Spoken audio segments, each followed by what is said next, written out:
ఇది సామాన్య కాలంలో 25వ ఆదివారం.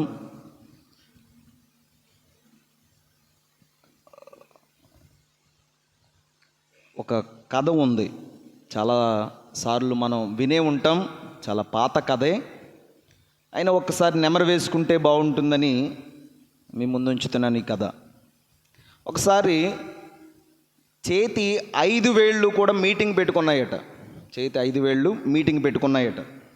ఏంటి మీటింగ్లో ఎవరు గొప్పవాళ్ళు, బొటన వేళ, చూపుడు వేళ, మధ్య వేళ, రింగ్ ఫింగరా, లేకపోతే దీన్ని ఏమంటారు, చిటికిన వేళ, ఎవరు గొప్పవారు, ఈ 5 ఎవరు గొప్పవారు అనేటువంటి వాళ్ళకి చిన్న వివాదం రేగి మీటింగ్ పెట్టుకున్నప్పుడు మొట్టమొదటిగా బొటన వేలు అంటుందంట, నా గొప్పతనం మీకు తెలుసా, నేను లేకపోతే మీరేం చేయలేరు, అన్నం తినలేరు, 4 వేళ్ళతో అన్నం తినగలమా, నేను లేకపోతే మీరు రాయలేరు, నేను లేకపోతే మీకు గుర్తింపే లేదు. ఏంటి గుర్తింపు? వేలు ముద్ర. నేను లేకపోతే మీరు గుర్తింపే లేదు అని ఈ బొటన వేలు తన గొప్పతనం చెప్పుకుంటుందంట.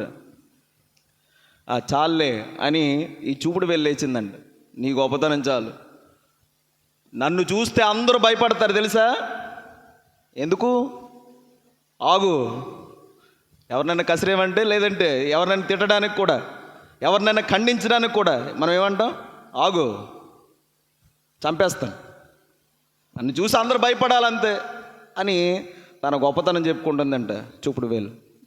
ఇప్పుడు మధ్య వేలు లేచిందంట, ఓరి పొట్టు వాళ్ళారా, మరి అందరికన్నా పొడవు కదా అది,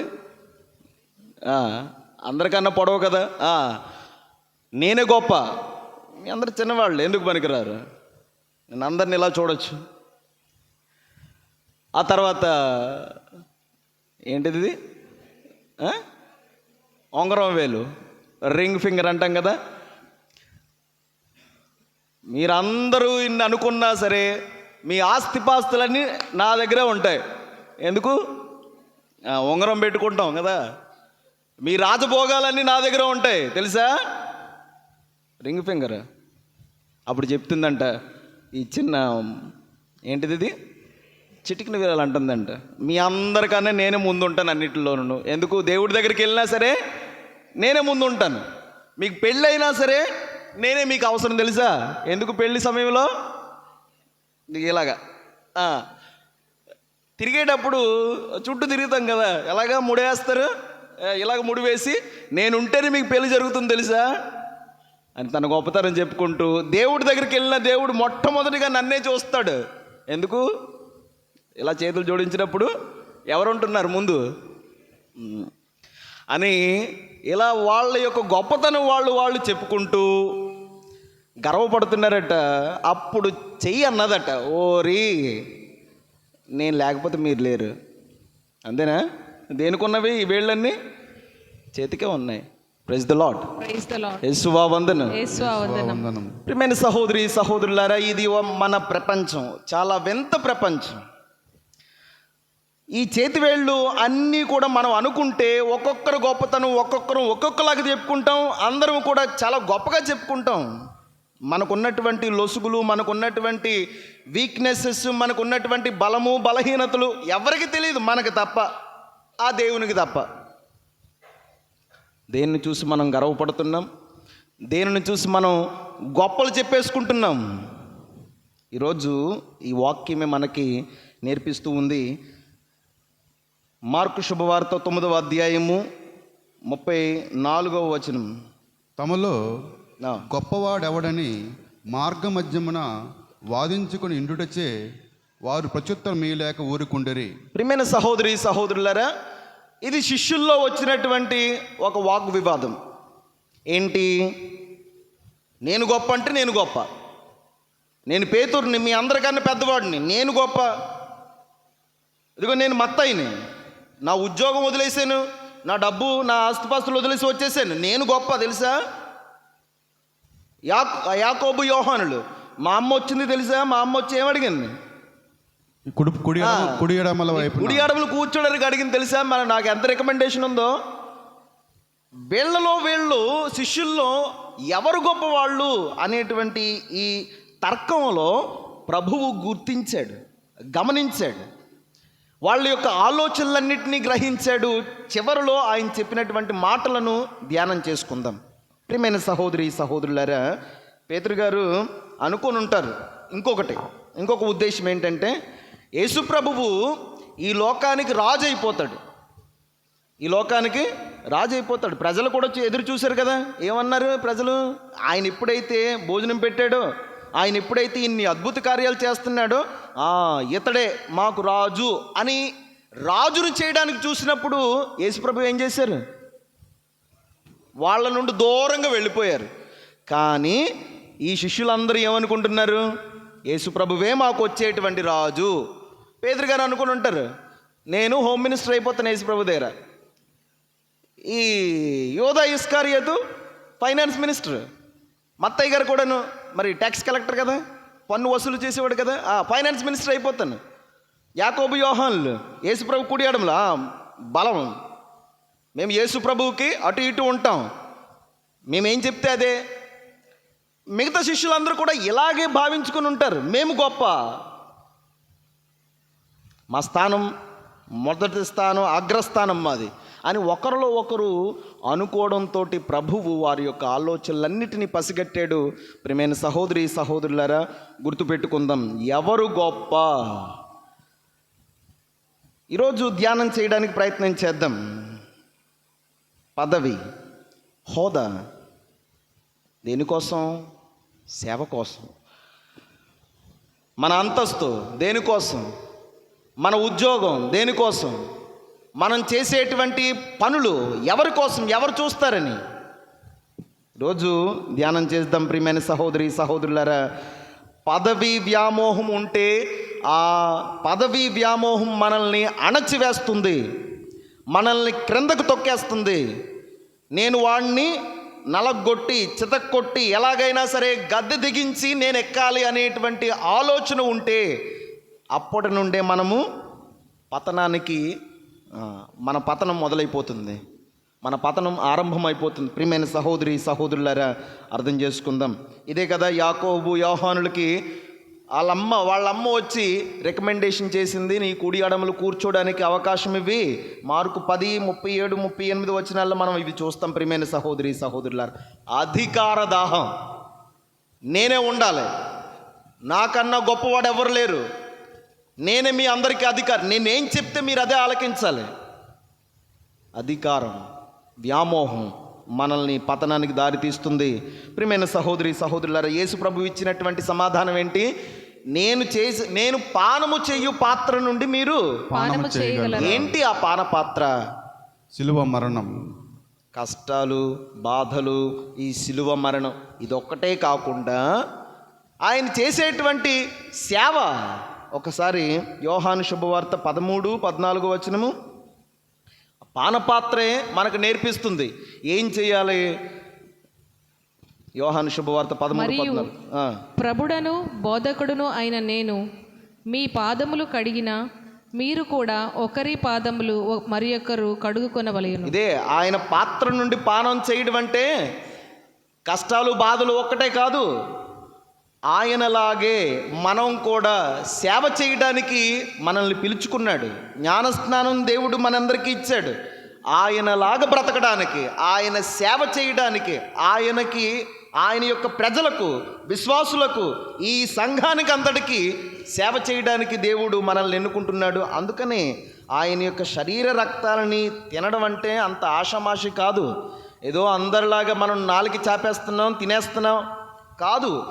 మీరు ఆయన శరీర రక్తాలని తింటున్నారంటే ఆయన చేసేటువంటి సేవలో భాగస్థులు అవ్వాలి, ఆయనలాగా బ్రతకడానికి మనం ప్రయత్నం చేయాలి.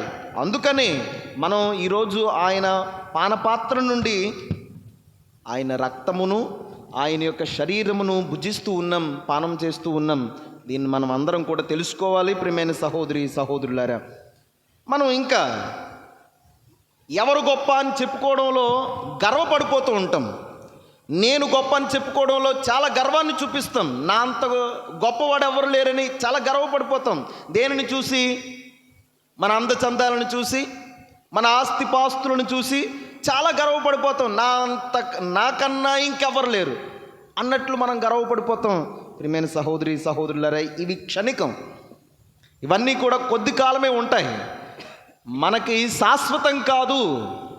ఎవరైనా సరే నీ గర్వాన్ని చూసి నిన్ను తిట్టుకుంటారు, కానీ నీ సేవ చూసి నిన్ను తిట్టుకోరు, ఇంకా మెచ్చుకుంటారు.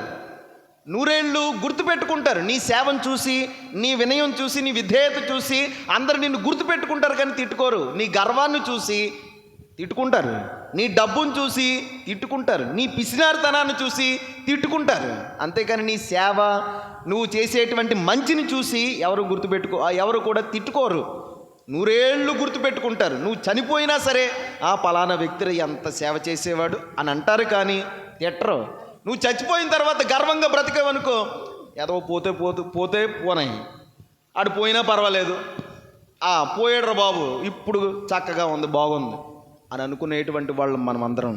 అందుచేత గుర్తించుదాం, మనం దేన్ని చూసి గర్వపడిపోతున్నాం. సామెతల గ్రంథం 8వ అధ్యాయము 3వ వచనం. సామెతలు 8:3. నగర ద్వారం చెంతను రచ్చపట్టులలోను నిలుచుండి విజ్ఞానమిట్లు. 13. దేవుని పట్ల భయభక్తులు చూపుడి అనగా దుష్టత్వమును అసహించుకొనుటయే. అహంకారము, తన్ను తాను గొప్పగా ఎంచుకొనుట దుర్మార్గపు పనులు. మాట గుర్తుపెట్టుకోండి.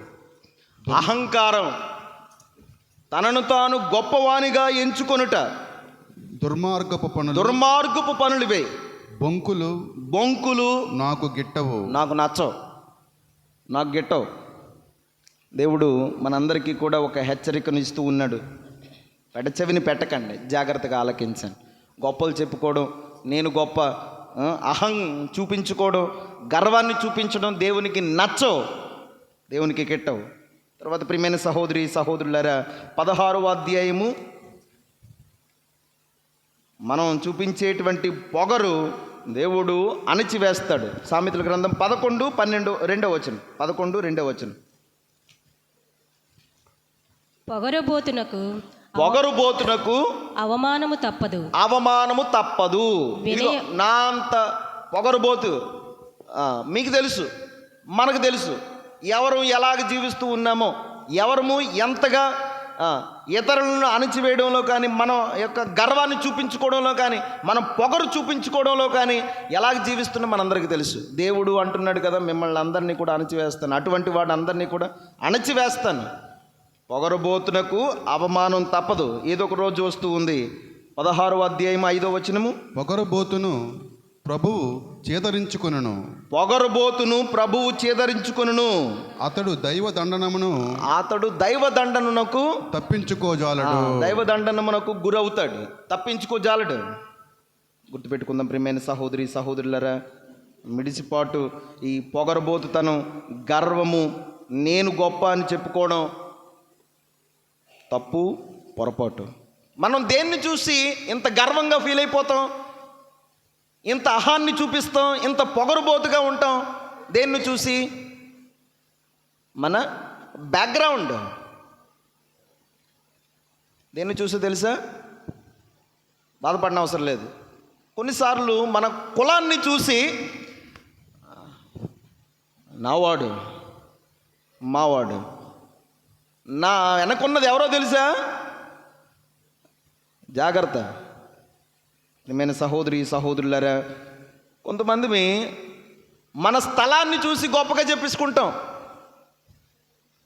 పొగరుగా జీవిస్తాం. మన స్థలం అంటే మన హోదా, ఎక్కడుంటున్నాం, ఏ స్థానంలో ఉంటున్నాం, వీటన్నిటిని చూసుకొని చాలా గర్వంగా భావిస్తాం, పొగరుగా జీవిస్తాం. అసలు ఎవరిని ఖాతరే చెయ్యం. మనసు నొచ్చుకుంటుందేమో, బాధపడిన అవసరం లేదు. కొంతమందికి ఈ పొగరు, గర్వం అధికంగా ఉన్నా సరే లోపల ఏముండదు. మేడి పండు చూడు మేలిమై ఉండు, పొట్ట విప్పు చూడు. ఇంకొక సామెత ఉంది కదా, అన్నీ ఉన్న ఆకు అణిగిమణిగి ఉంటుంది, ఏమీ లేని ఆకు ఎగిరెగిరి అంతే. కొంతమంది మీ ఇంతే, మనకు తెలుసు మనం ఎటువంటి వాళ్ళమో, అయినా సరే ఎగిరెగిరి పడతాం, పొగరబోతుతనం చూపిస్తాం, గర్వాన్ని చూపిస్తాం. ఇంటికెళ్ళు కొట్టుకోవడం, తిట్టుకోవడం, నరుక్కోవడం, చంపుకోవడం. భార్య అంటే భర్తకు పడదు, పిల్లలంటే తల్లిదండ్రులకు పడదు, తల్లిదండ్రుల్ని చిత్రహింసలు పాలు చేసేటువంటి పిల్లలు. కానీ సంఘంలోకి వచ్చేసరికి నేను గొప్ప, సంఘమే కాదు సమాజంలోకి వెళ్ళేసరికి ప్రియమైన సహోదరి సహోదరులారా, ఎవరి బండారం ఏంటో మనకు తెలుసు, దేవునికి తెలుసు. అందుకని జాగ్రత్త పడాలి. మనకు నేర్పించేటువంటి పాఠం ఏంటంటే వినయం, విధేయత. నేర్చుకుందాం, తెలుసుకుందాం. అన్నీ ఉన్న చెట్టు అణిగి మణిగి ఉంటుంది. ఒకసారి ఒక తండ్రి రైతు 6 ఏళ్ల కుర్రోడిని వెంట పెట్టుకొని పొలానికి వెళ్ళాడట.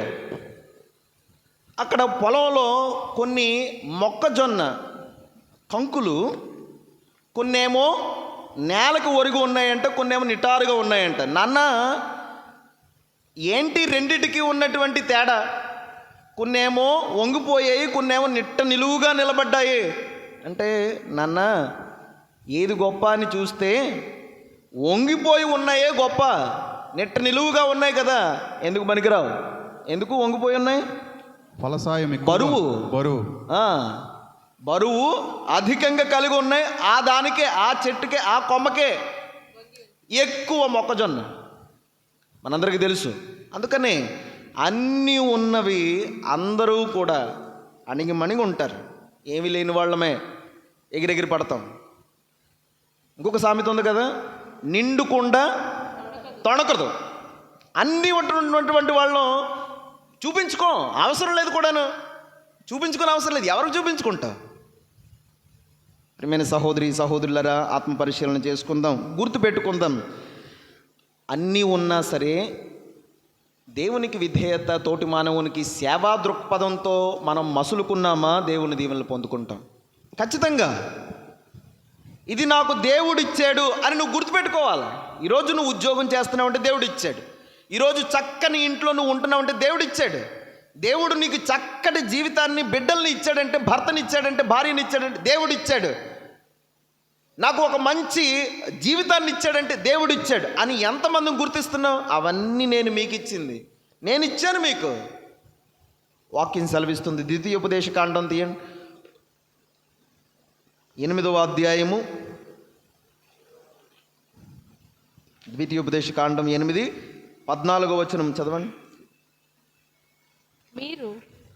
మీరు కోరుకున్న పదార్థములన్నీ భుజించిన తర్వాత మీరు వసించుటకు సుందరమైన భవనములను నిర్మించుకొనిన పిదప మీ మందలు వెండి బంగారములు సిరి సంపదలు అభివృద్ధి చెందిన పిమ్మట గర్వముతో విర్రవీగకుడు.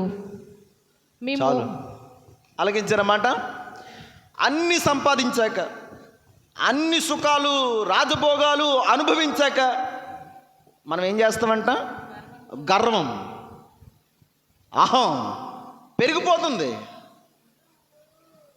ప్రభు ఏమంటున్నాడంటే, మీరు ఇవన్నీ చూసుకొని అన్నీ అనుభవించేసిన తర్వాత, వజ్రవైడూర్యాలు చక్కగా తిన్నాక, సుఖంగా ఉన్నాక, అన్నీ చూసుకున్నాక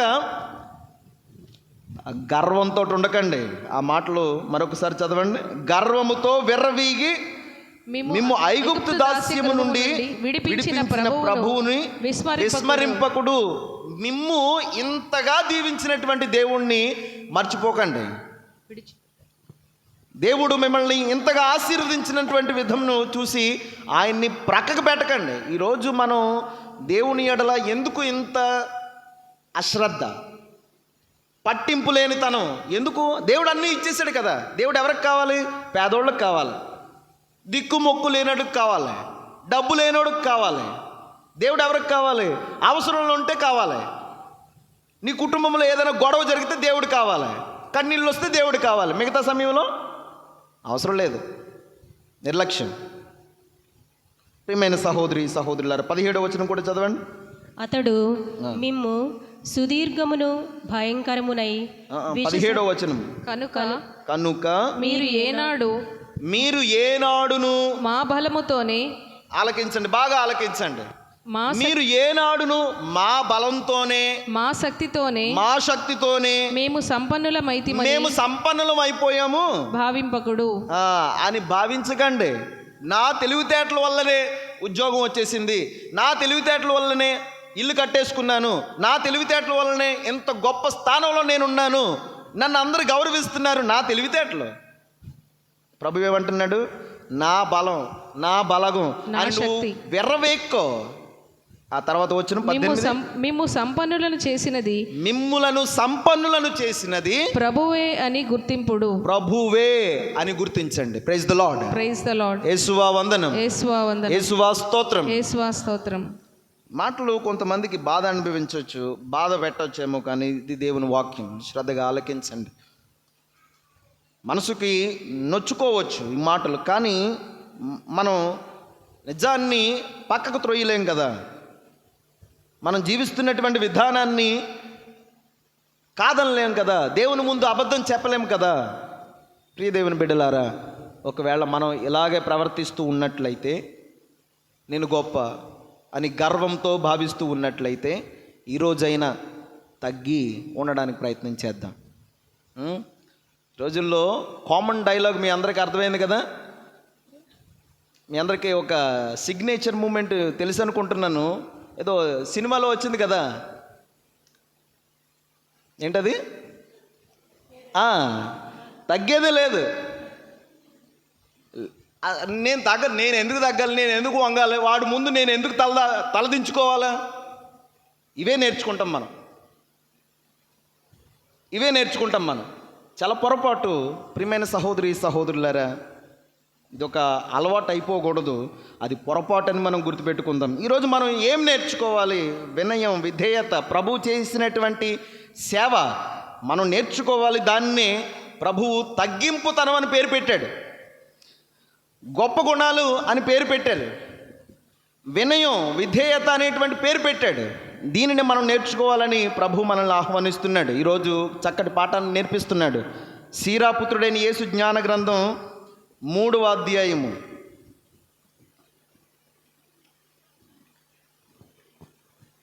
కుమారా, నీవు చేయు పనులన్నింటిలోనూ వినయముతో మెలుగుము. మరొకసారి మాస్టర్. ఓకే. నీవు చేయు పనులన్నిటిన వినయముతో మెలుగుము. ఈరోజు వరదలు వచ్చాయి. ఎంతమంది గొప్పకి చెప్పుకుని గొప్పకి చేస్తున్నారు సహాయం, ఫోటోలకు చేస్తున్నారు సహాయం. మనకు తెలుసు, మనం కూడా చేస్తాం. మనం చేసే పనులన్నిటిని అందరూ చూడాలి. నా ఫోటో పడిందా లేదా, నేను పడ్డానా లేదా, నన్ను అందరూ మెచ్చుకుంటున్నారా లేదా, చూస్తున్నారా లేదా. తర్వాత వచనం. బహుమతులు ఇచ్చువాని కంటే కూడా వినయవర్తుని నరులు అధికముగా మెచ్చుకొందురు. విన్నారు ఈ మాట? బహుమతులు ఇచ్చేవాడి కన్నా ప్రభు ఎవరిని మెచ్చుకుంటాడట? వినయాత్ములను, విధేయత చూపించే వారిని దేవుడు మెచ్చుకుంటాడట. తర్వాత వచ్చి, నీవు ఎంత అధికుడవో అంత వినయవంతుడు కమ్ము. గుండెల్లో రాసుకోండి ఈ మాట గుండెల్లో రాసుకోండి. ఏంటి? నువ్వు ఎంత అధికుడవో అంత వినయవంతుడై ఉండవలెను. అప్పుడు ప్రభువు మనలను పడేదవు. ఒక్కసారి అందరూ చెప్తారా? నీవు ఎంత అధికుడవో. నా వెనక చెప్పండి. నేను ఎంత అధికుడనో అంత విధేయత కలవాడునే జీవించాలి. చెప్పిన మాటను గుండెలో రాసుకోండి ప్రియదేవుని బిడ్డలారా. అప్పుడు ప్రభు మన్ననను పొందుదురు. 19 గొప్పవారు, పేరు ప్రసిద్ధులు కలవారు చాలా మంది కలరు. కానీ ప్రభువు వినయాత్ములకు తన రహస్యములను ఎరిగించును. అందరికీ తెలుసు. దీని మీద వివరణ ఏమీ అవసరం లేదు, చదువుకోండి తర్వాత. ప్రియమైన సహోదరి సహోదరులారా, అర్థం చేసుకుందాం.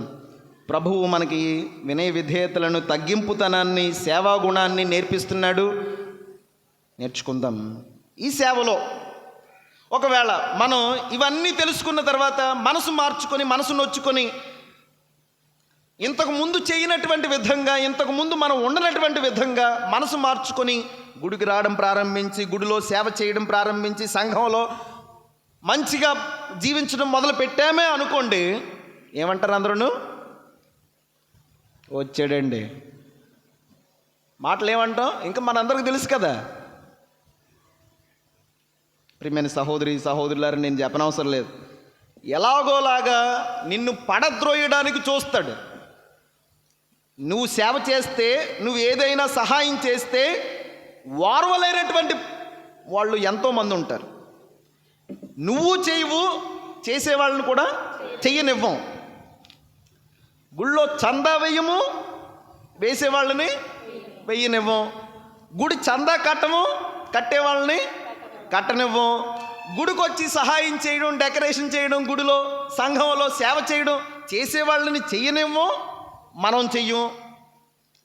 అందరినీ ఆదుకోవడం, ప్రజల్లోకి వెళ్ళి సేవ చేయడం, వాళ్ళు చెయ్యరు, మనము చెయ్యం, చెయ్యనివ్వము. ప్రియదేవుని బిడ్డలారా, తప్పు తెలుసుకుందాం.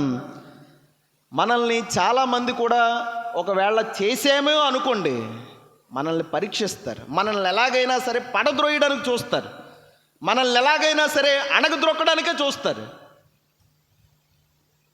ఈరోజు మొదటి పట్టణం సమాధానం చెబుతుంది కదా, నీతిమంతుణ్ణి ఎలాగ పడద్రోయాలి అని పన్నాగం పన్నారట.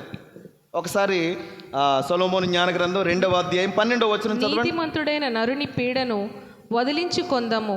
ఏంటండి? నీతిమంతుడైనటువంటి నరునికి ఆ పీడ. ఆ నీతిమంతునికి పీడేంటి? నీతిమంతుడు ఏం చేశాడు? తప్పు చేశాడు. నీతిమంతుడు, మళ్ళా పేరు నీతిమంతుడు, కానీ పీడ. వాడు ఎలా కనిపిస్తాడు మనకి? ఒక పీడ, మనకొక అడ్డు, మనకొక ఆటంకం. వాడు ఎవరు?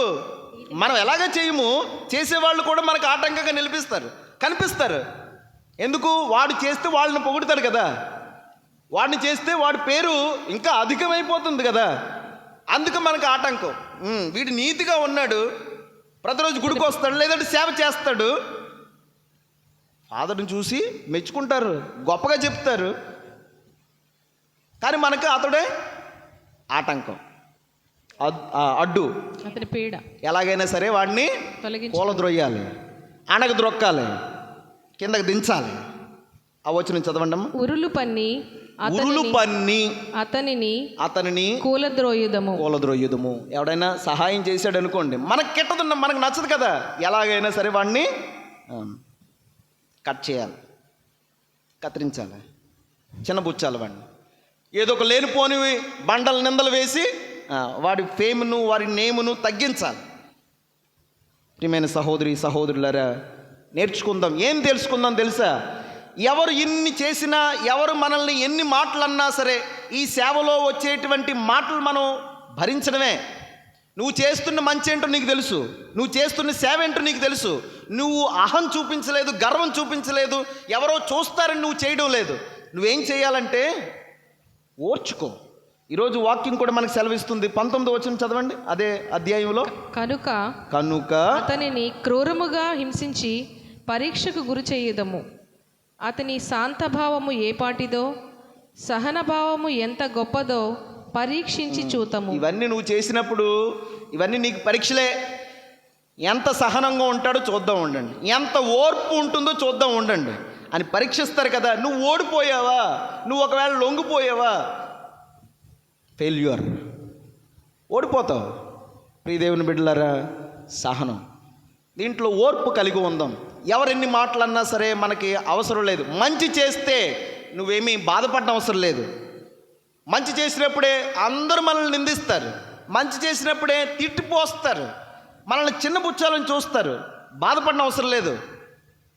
ఓర్పుతో సహనంతో ఉండు, దేవుడు అధికంగా దీవిస్తాడు. ప్రైజ్ ద లార్డ్, హల్లెలూయా. అందుకని ఒక సామెత ఉంటుంది కదా తెలుగులో, ఓర్చుకుంటే కోడిగుడ్డు సైతము సట్టెడు అవుతుందంట. ఎలా తెలుసా? ఓర్చుకుంటే కోడిగుడ్డు సట్టెడ్ అవ్వడం అంటే సట్ అంటే మీకు తెలుసు కదా, ఇంత పెద్ద గిన్నె అనుకుందాం.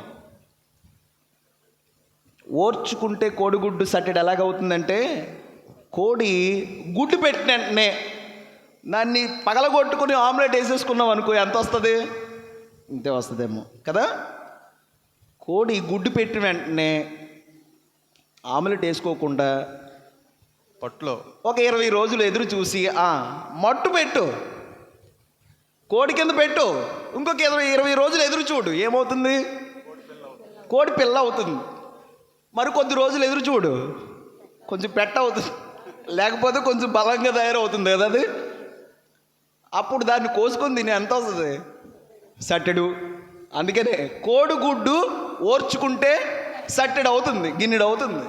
Praise the Lord. Praise the Lord. Yesuva వందనం. యేసువా వందనం. ప్రయత్నం చేద్దాం. ఓర్పు సహనాన్ని మన పరీక్షలు ఓడించకూడదు, మనల్ని అవి కిందకి దించేయకూడదు. ఎంతోమంది ఎన్నో మాటలు అంటారు, నువ్వు మంచి చేస్తే మాటలు అంటారు, నువ్వు చెడు చేసిన మాటలు అంటారు, కానీ మంచుకున్నటువంటి విలువ చెడుకు లేదు కదా. అర్థం చేసుకుందాం, ఓర్చుకుందాం, సహనం కలిగి ఉందాం. సంఘంలో ఎవరైనా సరే యాక్టివ్గా పనిచేస్తే చాలు వాడి మీద మాటలు అంటాం, ప్రతిరోజు గుడికి వస్తే చాలు మాటలు అంటాం, ఆదివారం మంచి చీర కట్టుకుంటే మాటలు అంటాం, ఆదివారం మంచి బట్టలు వేసుకొని మంచి హోదాగా తయారైన మాటలు అనేస్తాం. ప్రియ దేవుని బిడ్డలారా, ఇవన్నీ మంచివి కాదు.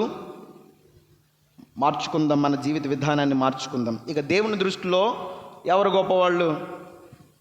ఎవరు గొప్పవాళ్ళు అంటే ప్రభువే చెప్పాడు కదా, మార్కు శుభవార్త 9:35. అప్పుడు యేసు కూర్చుండి 12 శిష్యులను చేరపిలిచి, ఎవడు మొదటివాడు కాగోరునో వాడు అందరిలో చివరివాడై అందరకు సేవకుడుగా ఉండవలేను అని పలికెను. 2, మనం దేవుని దృష్టిలో గొప్పవాళ్ళం కావాలంటే అందరికన్నా చివరి కూర్చోవాలన్నమాట. అంటే గుళ్ళో కాదు, గుళ్ళో అయితే అందరం చివరే కూర్చుంటాం.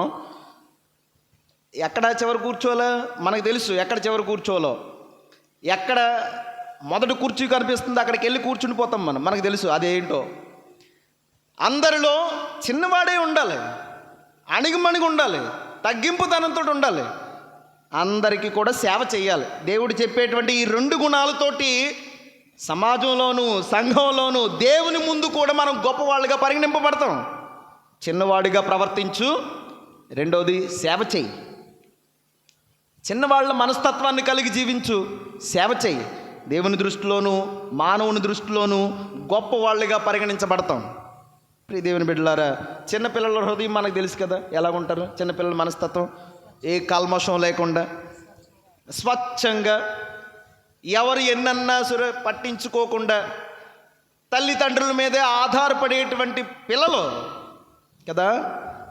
అటువంటి మనస్తత్వమే మనకి ఉండాలని ప్రభు కోరుకుంటున్నాడు. దయ, జాలి చూపించడంలో ముందంజ ఉండాలి, సేవ చేయడంలో మొదటి స్థానంలో ఉండాలి. పేరు ప్రతిష్టలకు ప్రాకులాడేటువంటి బిడ్డలంగా కాకుండా సేవ చేయడంలో మొట్టమొదటగా ఉండడానికి ప్రయత్నం చేస్తే దేవుని దృష్టిలోను మానవ దృష్టిలోనూ మనం అధికంగా పిలువబడతాం, అధికంగా ఎంచబడతాం. ఈరోజు మదర్ తెరీసాకి ప్రపంచమంతా పేరుందంటే కారణం ఏంటి? తాను చేసినటువంటి సేవ. ప్రతి ఒక్కరికి తెలిసినటువంటి వారు మదర్ తెరీసా. ఈరోజు అందరి నోట్లు నానుతుంది ఆమె పేరు. అందరికీ తెలిసంటే వారు చేసినటువంటి సేవ గొప్ప, అందరూ చెప్పుకుంటారు. ఒకసారి మదర్ తెరీసా దగ్గరికంట ఒక రిపోర్టర్ వచ్చి అడుగుతున్నాడట, న్యూస్ రిపోర్టర్ వచ్చి అడుగుతున్నాడట. ఆమె చేసేటువంటి సేవ మొత్తం కళ్ళారో చూసాడట, షూట్ చేసాడట. ఎటువంటి సేవ? ఆ పుండ్ల నుండి రసం కారుతుంటే చేత్తో తుడిచి వాళ్ళని బాగు చేసేటువంటి ఈ మదర్ తెరీసాను చూసి ఈ రిపోర్టరు అసహ్యించుకున్నాడట, చీదరించుకున్నాడట. వాళ్ళంతా జలధరించిందంట ఈమె చేసినటువంటి సేవ చూసి. అంటున్నాడట, అమ్మా ఎంత సేవ నువ్వు ఎలా చేయగలుగుతున్నావమ్మా? నువ్వు నాకు 1,00,000 రూపాయలు ఇచ్చినా సరే ఈ సేవ చేయను నేను. అప్పుడు మదర్ తెరీసా అన్నదట, నువ్వు నాకు ₹1,00,00,000 ఇచ్చినా నేను సేవ చేయను అన్నదట. ఏమ్మా ఎందుకు? Because I see God in these people అన్నదట. నేను దేవుణ్ణి వీళ్ళలో చూస్తున్నాను. ఈ సేవ చేయటానికి నాకు పేరు ప్రతిష్టలు అవసరం లేదు, డబ్బు అవసరం లేదు. నేను వీళ్ళలో దేవుణ్ణి చూస్తున్నాను కాబట్టి ఈ సేవ చేయిస్తున్నాను అని చెప్పిందంట. ప్రియమైన సహోదరి సహోదరులారా, ఈరోజు ప్రభువు చెప్పినటువంటి చివరి మాటలు కూడా ఇవే కదా.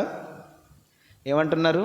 మీరు ఈ చిన్నవానిలో ఎవరికి సహాయం చేసినా, ఆ మాటలు చదవండి 37వ ఇంటి వచనం. చిన్న బిడ్డలలో ఒకరిని నా పేరిట స్వీకరించువాడు, ఈ చిన్న బిడ్డల్లో ఎవరు మీరు స్వీకరించినను, నన్ను స్వీకరింపని వాడుగును, స్వీకరించిన వాడునగును. నన్ను స్వీకరించువాడే. నన్నే కాదు, నన్ను కాదు, నన్ను పంపిన వారిని పంపిన వారిని, దేవుణ్ణి మీరు స్వీకరించినటువంటి వాళ్ళు అవుతారు. అందువల్ల మనం చేసేటువంటి సేవలో దేవుణ్ణి చూడాలి. నాకు ఎవరు చూస్తే ఏంటి, నా పేరు చెప్తే ఏంటి, చెప్పకపోతే ఏంటి, నా పేరు న్యూస్లో పడితే ఏంటి, పడకపోతే ఏంటి, వాళ్ళు వీళ్ళు చూస్తున్నారని సేవ చేయడం ఏంటి? నా దేవుడు చూస్తున్నాడా లేదా? నేను ఎవరికి సహాయం చేస్తున్నాను, నేను ఎవరికి సేవ చేస్తున్నాను? దేవునికి చేస్తున్నాను. అందుకనే ప్రభువు ఇంకొక సందర్భంలో అంటారు కదా, నేను ఆకలిగా ఉన్నప్పుడు నాకు భోజనం పెట్టారు, నేను దాహంగా ఉన్నప్పుడు నాకు నీళ్ళు ఇచ్చారు. పైకి వెళ్ళిన తర్వాత నేను అడుగుతాను, నేను ఆకలిగా ఉన్నప్పుడు నాకు అన్నం పెట్టారా, దాహంగా ఉన్నప్పుడు నీళ్ళు ఇచ్చారా, చెరసాలలో ఉన్నప్పుడు నన్ను దర్శించారా, నేను వస్త్రహీనుడై ఉన్నప్పుడు నాకు వస్త్రాలు ఇచ్చారా? ఇవన్నీ మీరు చేస్తే మీరు నాకు చేసినటువంటి వాళ్ళే. సేవ దేవునిలో చూద్దాం. అందుకనే లేఖల్లో ఉంటుంది కదా ఒక మాట, నువ్వు కనిపించినటువంటి దేవుణ్ణి నేను నమ్మేస్తున్నాను అంటూ కనిపించేటువంటి తోటి మానవుణ్ణి నువ్వు నమ్మకుండా, వాడికి సేవ చేయకుండా ఉంటే మనం ఎవరమంట? అబద్ధీకులము. We are liars, అబద్ధీకులము. కనిపించినటువంటి దేవునికి సేవ చేసేస్తున్నాను, కనిపించేటువంటి తోటి మానవుని నిర్లక్ష్యం చేస్తున్నానంటే అబద్ధీకులం. కనిపించే తోటి మానవుల్లో దేవుణ్ణి చూడండి. కనిపించేటువంటి తోటి సమాజంలో దేవుణ్ణి చూద్దాం, సేవ చేద్దాం. గర్వంతో, అహంకారంతో, పొగరుబోతుతనంతో నేను గొప్ప అని చెప్పుకోవడంలో ముందంజ ఉండొద్దు. తగ్గి ఉందాం, తగ్గింపుతనాన్ని నేర్చుకుందాం. అందుకనే పెద్ద శుక్రవారం రోజు మనం ఒక పాట పాడతాం కదా, యేసువే నేర్పినారు ప్రేమతో చేయుడని. అందరూ పాడండి. యేసువే నేర్పినారు మాస్టర్ ప్రేమతో చేయుడని. చరణంలో 3వ చరణము దీనత విధేయత.